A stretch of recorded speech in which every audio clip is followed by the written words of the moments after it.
Eləmədən Rusiya ilə İlham Əliyev barışdı, Rusiya təzminat ödəyəcək, belə xəbərlər yayılır. Bütün mediada İlham Əliyev yenə sözünü dedi, dəmir yumruq belə, xəmir yumruq belə.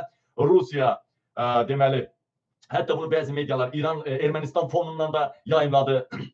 Rusiyanın İlham Əliyevə ehtiyacı var, bölgədə hamının İlham Əliyevə ehtiyacı var. Ay qardaşlar, sizə deyirəm, o yayırlar ha, Rusiya barışdı Əliyevlə, nə bilim, təyyarəmizə təzminat ödəyəcəklər, nə bilim, nə, yenə üzr istəyəcəklər.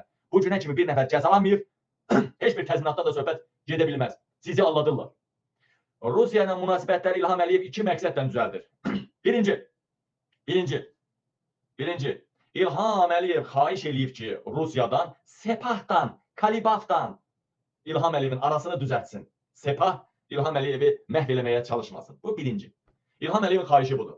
Bunun qarşılığında da, dəyərli vətənlərim, İlham Əliyev, bilirsiniz, Rusiya Dövlət Duması qərar qəbul edibdir ki, Rus vətəndaşları, hələ siyasətçilər, iş adamları, milyonçular, Rusiya lazım olana, xüsusilə savaş gedən ölkəyə lazım olan adamların hamısı ölkədə cəza kəsilibsə, həbsdədirsə, hamısı Rusiyaya qaytarılmalıdır.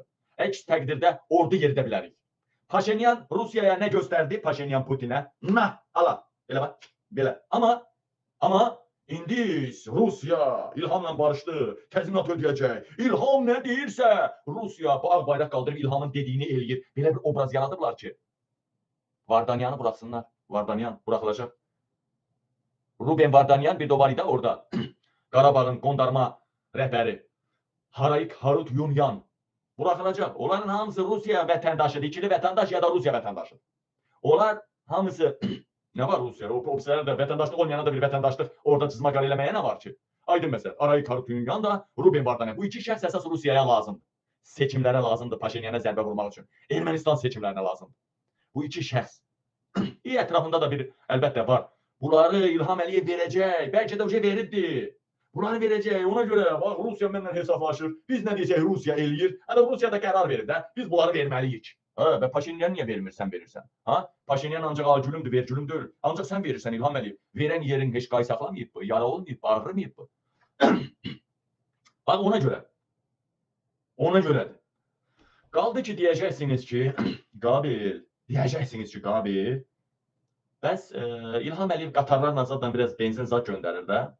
Qatarlarla benzin göndərir. Bəs Ermənistanda kənd təsərrüfatına yarayan bu yanacaq, qiymətlərin ucuzlaşmasına, ermənilərin firavan yaşamasına səbəb olacaq. Bəli, bu Paşinyan dövrünə bitər bitməzdir də, dəyərli həmvətən. Yəni məhsul haçan çıxır qadınla, erməni də bizi kimi kartof səpir də. Kartof səpirindən məhsul səpir. Ora özə hələ o dağlar qardır. Ermənistan bizdə may ayında yetişir ha. Məhsul may ayında yetişir də ən tez olanda mayın ikinci yarısı. Ermənistanda da bir ay sonra yetişir. Məhsullar. Bir ay sonra yetişir. Zaten bir ay sonra iyun ayıdır. Ayın əvvəl 6'sı da seçimdir 7'si. Bu Paşinyan sonrasına hesablanır. Yəni sonunda ipucu nədir bunun? Sonu nədir? Hamısı nəyə hesablanır? Yenə Rusiyanın adına yazılır da bu. İlham kimdir? Kimin adına yardım edir? Rusiyanın adına. Rusiya hesablanır. İlham önce kimdir? Erməni qanı daşıyan mürtəddir də. Yəni mən Şamiyan qanı daşıyan, erməni deyəndə mən yaradana görə sevirəm. Kim olur olsun. Sadəcə İlham Əliyev daşınaqlar, separatçı ermənilərin törəməsidir. Normal ermənilərlə bizim nə işimiz var? Mehriban qonşuluq səviyyəsində yaşayan adamlarıq biz. Sülhdən yanayıq biz. Biz yalandan xalqın balalarını qırdırmırıq. Hakimiyyətdə qalmaq üçün qırdırmarıq.